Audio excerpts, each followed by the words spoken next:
Over 1 in every 3 cars sold in the United States is Japanese. So when tariffs hit, did Japan back down or strike back? Without a single headline-grabbing move, Japan quietly outmaneuvered U.S. trade pressure through strategy, speed, and scale. How did Toyota and Honda keep dominating despite new barriers? What role did Japan's government play in this silent counterstrike? And is the U.S. auto industry now facing a long-term competitive crisis? Let's get into details. The headlines came fast and loud. The United States had just reimposed steep tariffs on vehicles imported from Mexico and Canada, and the ripple effect was immediate. But beneath that decision, one key fact was missed by many in Washington. Many of the cars being targeted weren't American at all, they were Japanese. And this wasn't just a side effect of a broader trade measure. This was a direct hit on one of Japan's most strategic exports, automobiles. For decades, Japanese carmakers like Toyota, Honda, Nissan, and Mazda have heavily invested in North American assembly plants, particularly in Mexico. They did this not to bypass American laws, but to operate closer to one of their largest markets, reduce costs, and meet local demand more efficiently. Now, these same investments were being punished. The tariffs, pushed under renewed Trump campaign pressure and echoed by economic nationalists, aimed to restore manufacturing in the United States, but at a serious cost. According to the CNBC report published on 19 March 2025, the tariffs placed on vehicles assembled outside of the United States immediately affected Japanese automakers' supply chains. Toyota, for instance, had several major manufacturing sites in Mexico, producing some of its most popular models sold in the United States. Similarly, Honda's factories in Ontario, Canada, and in Mexico were crucial for their North American operations. These were not just export plants, they were a core part of the global value network. The sudden imposition of tariffs forced executives in Tokyo to reassess their operational balance. Within hours, the stock prices of Toyota and Honda dropped slightly in Tokyo trading, and automotive suppliers with deep ties to Mexico, like Denso and Aisin, began issuing cautious investor guidance. Behind closed doors, major Japanese automotive boards convened emergency strategy sessions. But the impact wasn't just financial. The tariffs sent a clear message to Japan. Washington was now willing to weaponize trade policy in ways that blurred the line between domestic politics and international cooperation. What concerned Tokyo even more was the ambiguity of the United States messaging. There was no warning, no negotiation, and no exception offered to countries that had long considered themselves close allies. For Japanese carmakers, this was less about money and more about trust. And in business, especially at this level, trust is everything. Despite their initial public restraint, the reaction from automakers quickly began to take shape. Toyota issued a measured statement expressing disappointment in the lack of dialogue before the tariffs were enacted, while Nissan warned that costs could rise for consumers if the policy continued. Honda, in a rare political comment, noted that these moves undermined years of cross-border cooperation in innovation and investment. But these weren't just statements for public consumption. They were opening shots in what would soon become a much broader counter-strategy. Japanese automakers did not waste time retaliating. Instead of engaging in a war of words, they turned their attention inward, to their research labs, global logistics networks, and design floors. The primary goal was clear. If Washington wanted to make imports difficult, Tokyo would make their exports indispensable. Within weeks of the tariff announcement, Toyota fast-tracked plans for a new hybrid engine line set to be manufactured in Japan and exported globally. Honda initiated a shift in its global production schedule, reducing volumes in Mexico and Canada while expanding facilities in Southeast Asia, particularly Thailand. Nissan doubled down on its strategy to make battery-powered compact cars affordable to middle-income American buyers, delivering models that U.S. automakers were struggling to match in both price and efficiency. Crucially, these moves weren't haphazard. Japan had anticipated something like this. Since 2018, during the first Trump presidency, there had been hints that trade protectionism could return. That warning had already pushed Japanese firms to explore alternative production hubs, diversify supply chains, and invest more in digital automation at home. Now, they simply accelerated those plans. Meanwhile, the Japanese government closely monitored the developments. The Ministry of Economy, Trade and Industry began quiet consultations with major carmakers, assessing the scope of impact and potential countermeasures. The mood in Tokyo was measured but firm. This wasn't the first time Japan had faced pressure from the United States over trade. But this time, the stakes were different. The global auto industry was transforming fast. Electric vehicles were no longer a futuristic concept, they were the battleground. And Japan, already several steps ahead in hybrid and battery technology, saw an opportunity to take control. The Azer News report added another dimension to the picture. According to their coverage, Japanese companies responded to trade friction by redirecting capital toward energy-efficient and sustainable transport systems. This wasn't just greenwashing. Toyota had been working on solid-state battery research for years. Nissan's commitment to an all-electric lineup in the next decade was on track, and Honda had recently partnered with General Motors to share battery development, although those talks began to lose momentum amid rising political tension. What became clear in those first few weeks after the tariffs was that Japan was not planning to back down. Instead of engaging in rhetorical retaliation, its strategy was to outperform. Their EV models were more efficient, their hybrids were more affordable, and their supply chains were more agile. While U.S. automakers scrambled to lobby Congress for exemptions or subsidies, Japanese manufacturers leaned into innovation, and they didn't have to work alone. Vietnam, Thailand, and Indonesia were eager to welcome Japanese automotive investment. These nations offered lower labor costs, friendlier trade terms, and growing domestic markets. As factories in Mexico began adjusting for lower output, factories in Southeast Asia ramped up hiring and procurement. Japan's pivot was swift and calculated. What this meant for the U.S. auto market became clearer as dealerships started reporting delays in certain models. The tariffs had unintentionally triggered disruptions that impacted both imported and domestically assembled Japanese-branded vehicles. Customers were left facing higher prices, longer wait times, or fewer choices. And ironically, American-built cars weren't seeing a proportionate boost in sales. The consumer still wanted reliability, fuel efficiency, and value, all of which Japan had built its reputation on. In Washington, the political calculus grew more complicated. The original intent of the tariffs had been to push automakers back into American territory, creating jobs and boosting domestic manufacturing. But the reality was less clean-cut. The auto supply chain is globally integrated. By punishing Japanese companies with roots in North America, the United States had inadvertently threatened thousands of jobs at local parts suppliers, dealerships, and logistics firms, many of them American. The first signs of blowback came from within the industry. In Michigan, several small suppliers voiced concern about order reductions from Japanese clients.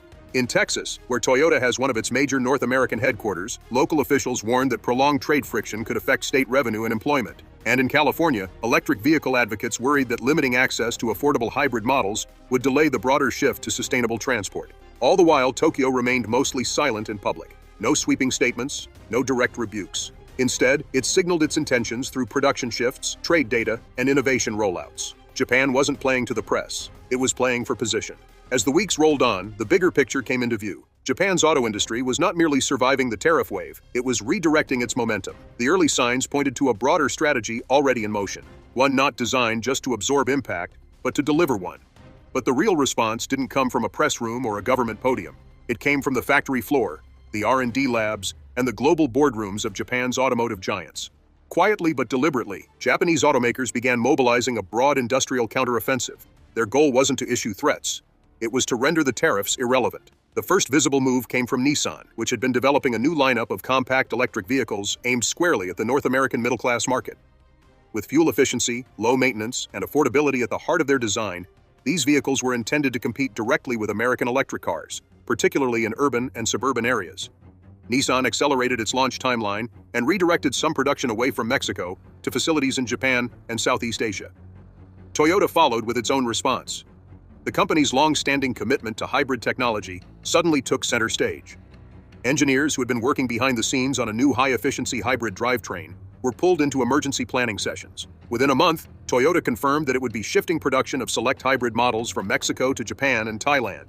These cars would still make their way to American roads, but under different logistics structures, ones designed to reduce exposure to U.S. trade policy shifts. Honda, meanwhile, began to intensify investment into its domestic facilities and fast-track the development of its next-generation battery electric platform. Part of this strategy involved sourcing more components from non-U.S. suppliers. This wasn't simply to reduce cost, it was a protective measure against political uncertainty. If supply chains were going to be used as weapons, Honda would not leave its operations vulnerable to sudden shocks. But production shifts were only part of the strategy. Marketing teams began recalibrating campaigns to highlight Japan's edge in quality, longevity, and technology. In markets where tariffs were raising sticker prices, the focus moved to long-term value, lower fuel consumption, fewer maintenance issues, and higher resale value. These weren't just talking points. According to automotive reliability rankings, Japanese brands continued to dominate global surveys, outpacing American counterparts in key categories. Then came the pricing response. Instead of raising prices to absorb the tariffs, several Japanese automakers chose to absorb the initial costs themselves. Profit margins took a hit, but market share remained intact. In some cases, special financing packages were introduced in U.S. dealerships to counteract the price increases caused by the tariffs. These offers were not publicized with much fanfare, but they were effective. For buyers, the overall cost difference between a Japanese car and an American competitor remained small, and in some cases, Japanese vehicles were still cheaper over time due to better fuel economy. Back in Tokyo, government advisors and corporate strategists were beginning to see results. The tariffs, which were expected to damage Japan's position in the U.S. auto market, had instead exposed the flexibility and resilience of its companies. By not engaging in a tit-for-tat media war, Japan kept its public image clean while executing an industrial shift that turned obstacles into opportunities. Trade data over the following months showed a subtle but meaningful trend. While exports from Mexican and Canadian plants declined, shipments from Japanese and Southeast Asian factories increased. More importantly, the types of vehicles entering the U.S. were shifting toward electrified models, hybrids, plug-in hybrids, and full electric vehicles, areas where Japan held a clear lead in technology and manufacturing efficiency. The Azer News report from March also pointed to a broader shift in energy strategy. Japanese firms were prioritizing sustainability, not just as a marketing tool, but as a way to future-proof their global competitiveness. Investment in hydrogen fuel cell technology, battery recycling, and lightweight materials accelerated across all major car makers. This was not reactive behavior, it was strategic planning. On the consumer side, the impact began to show in dealership data. Sales of Japanese-branded EVs and hybrids remained steady in spite of the tariffs. In some states, particularly California and Washington, Japanese hybrids were still among the top sellers due to local incentives and strong brand loyalty. American automakers, on the other hand, were still catching up. Several of their electric vehicle platforms had faced production delays, software glitches, or cost overruns. While companies like Ford and General Motors had made strides, they were not yet in a position to dominate. At the same time, Japanese companies began quietly lobbying through trade associations and global auto alliances. Their aim was not necessarily to force the U.S. to repeal the tariffs immediately, but to ensure that Japanese innovation and investment would not be sidelined in future trade talks. By working through multilateral forums, they increased diplomatic pressure without the need for open confrontation. Southeast Asian governments also became part of the equation. Thailand's Board of Investment issued statements welcoming Japanese automotive expansion. Vietnam's industrial zones saw increased activity from Japanese suppliers, many of whom were shifting production from North America. Indonesia announced it would offer new incentives to electric vehicle manufacturers, with Japan as its preferred partner. These developments weren't headline-grabbing, but they marked a fundamental reshaping of the global auto manufacturing map.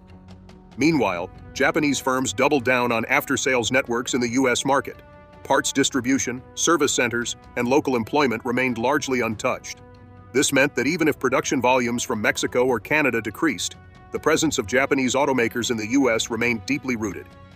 For Washington, this complicated the narrative. On one hand, the tariffs were intended to bring jobs and production home.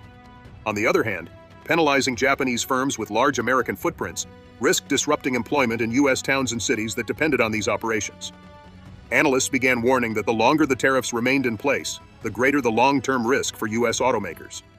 If Japanese firms continued to absorb the costs and push technological advantages, they could expand their dominance in key segments. Compact cars, fuel-efficient sedans, and affordable hybrids, areas where Detroit had already lost ground, were slipping further from reach. The unintended result of the tariffs was now becoming clearer. Japan had not only maintained its share of the U.S. market, it had quietly strengthened it. The production reshuffling had given Japanese automakers even more control over where and how their vehicles were built, with less reliance on any single region. Technological investments had accelerated, making the competition more one-sided than before. And global partnerships, especially in Asia, had gained new relevance. Through all this, one thing remained constant: Japan did not engage in direct retaliation. There were no counter-tariffs, no angry press conferences. Instead, its response was industrial, systemic, and forward-looking.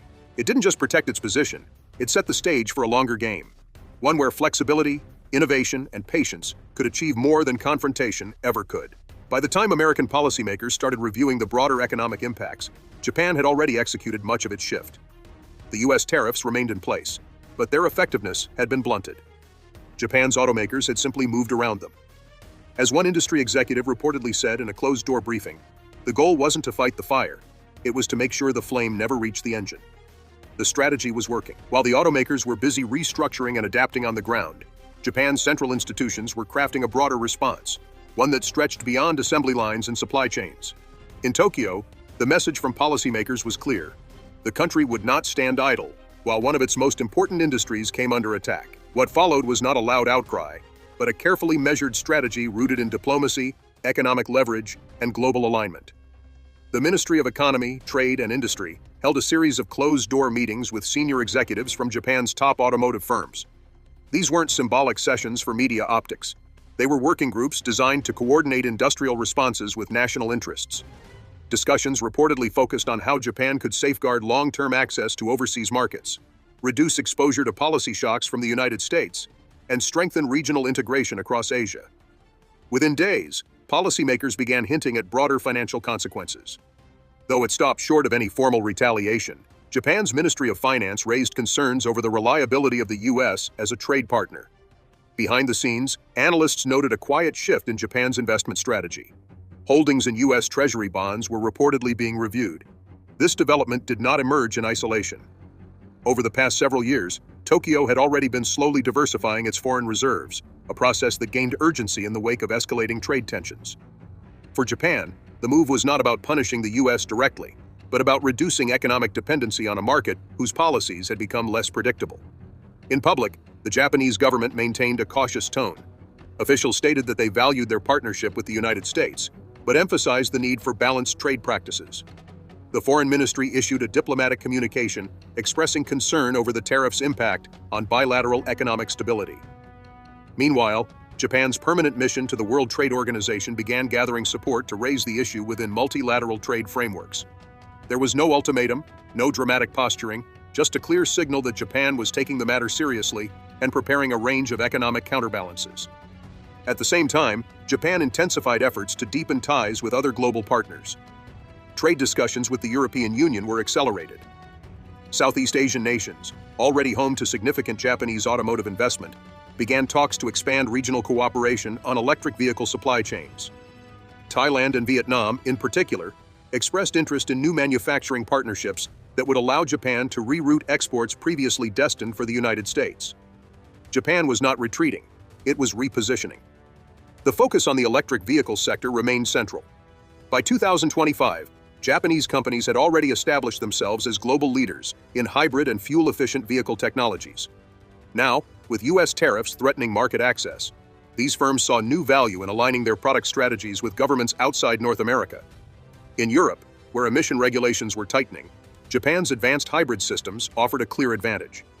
In developing markets, low-cost plug-in hybrids presented a practical bridge to full electrification. By offering scalable technology solutions, Japanese manufacturers were increasing their relevance in regions that were shaping the next wave of auto demand. On the financial front, Tokyo's policymakers began using subtle signals to influence global perception. A minor reduction in U.S. bond purchases raised eyebrows in currency markets. Statements by Japanese financial officials stressing the importance of a diversified reserve policy were widely interpreted as a sign of declining confidence in the dollar. None of this amounted to direct confrontation, but in the financial world, even small signals carry weight. Japanese banks and investment funds were also advised to consider the geopolitical risks of overexposure to North American markets. The government did not issue mandatory restrictions, but the tone of official communications made clear that a realignment was underway.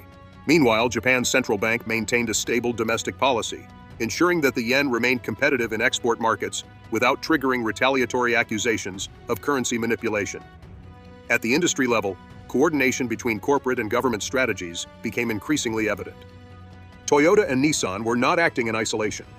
Their decisions to shift production, diversify supply chains, and absorb short-term tariff costs were being supported by institutional backing.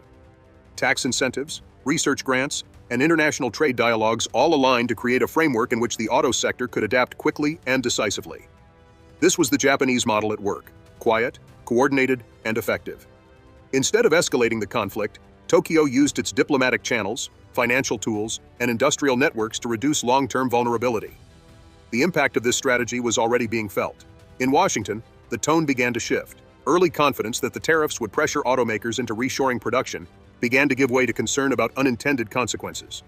As Japanese automakers continued to perform well in the U.S. market, and as regional production ramped up in Asia, American analysts started to question the efficacy of the policy. More importantly, questions emerged about Japan's willingness to remain economically dependent on a partner it could no longer predict. Trade groups in the United States raised alarm over the potential for supply chain disruptions and rising consumer prices. Some lawmakers, especially in states with large Japanese auto operations, called for a review of the tariffs. But with campaign season in full swing, few were willing to publicly challenge the policy's broader political narrative. Meanwhile, the Japanese public largely supported their government's approach. Opinion polling showed strong backing for measures that prioritize national industry resilience and long-term competitiveness. Media coverage highlighted the contrast between U.S. political volatility and Japan's stable, measured response. In Japanese boardrooms, the sentiment was clear. The country had not been caught off guard. It had been preparing for this. By mid-year, early trade data began to confirm the effectiveness of Japan's repositioning. Although exports from Mexico and Canada had declined, overall exports to the United States remained surprisingly stable, buoyed by direct shipments from Japan and Southeast Asia. Domestic production had absorbed much of the shock, and Japanese firms were gaining ground in other international markets. The auto industry, far from being crippled, had proven its ability to adapt and possibly even strengthen in the face of protectionist pressure. But Tokyo's strategy wasn't just about endurance. It was also about leverage. Quietly, Japanese officials began suggesting that unless the tariffs were lifted, future cooperation on trade and innovation could be affected. These remarks, made in diplomatic circles and trade forums, did not carry immediate threats, but they did carry weight. In a global economy increasingly driven by complex partnerships and technical collaboration, Japan was signaling that it held more cards than Washington may have assumed. The counter-strategy had moved from adaptation to influence. Japan was no longer only reacting to the tariffs, it was shaping the broader economic environment in which those tariffs existed. And it was doing so without drama, without provocation, and without violating the rules of international trade. As Japan's counter-strategy unfolded, the effects began to land where it hurt most, within the heart of the United States auto industry. What had started as a political maneuver aimed at protecting American manufacturing was now showing signs of backfiring. The market reality on the ground told a different story. Japanese automakers, by adapting quickly and efficiently, had not only preserved their market share in the United States, they had grown more competitive. Industry data showed that Toyota, Honda, Nissan, and Mazda collectively continued to account for more than 35% of all passenger vehicles sold in the United States. Toyota, in particular, remained one of the top-selling brands nationwide. Even with the new tariffs in place, consumers kept buying Japanese cars for one simple reason: they offered more value. Whether it was reliability, fuel efficiency, or total cost of ownership, Japanese vehicles consistently outperformed many of their American counterparts in key segments. The impact rippled through Detroit. U.S. manufacturers, particularly in the small car and hybrid categories, found themselves squeezed. For years, companies like Ford and General Motors had pulled back from producing compact sedans and shifted focus toward trucks and large SUVs. But as fuel prices crept up and environmental regulations tightened, consumer interest in smaller, efficient vehicles returned. Unfortunately for U.S. brands, they no longer had strong offerings in that space. Japanese automakers filled the gap with precision. Suppliers were among the first to feel the pressure. Smaller component manufacturers in the United States who depended on contracts from Toyota and Honda saw some orders rerouted to Asia. Dealership networks were also affected. While showroom traffic remained healthy for Japanese brands, some American dealers struggled to move inventory amid growing competition. The price advantage that tariffs were supposed to create simply didn't materialize at scale. Japanese firms had absorbed costs, kept pricing competitive, and delivered vehicles that matched consumer expectations. Meanwhile, in Washington, there was a growing recognition that the policy had triggered more disruption than revival. Economists pointed out that while the intent was to shield American industry, the result had been to expose structural weaknesses. Japan had not retaliated through politics, but through performance. Their vehicles spoke louder than any diplomatic exchange. And in the streets and driveways of the United States, buyers had made their preference clear. With that, we have reached the end of today's video. If you have come this far with us, be sure to check out other videos on the channel.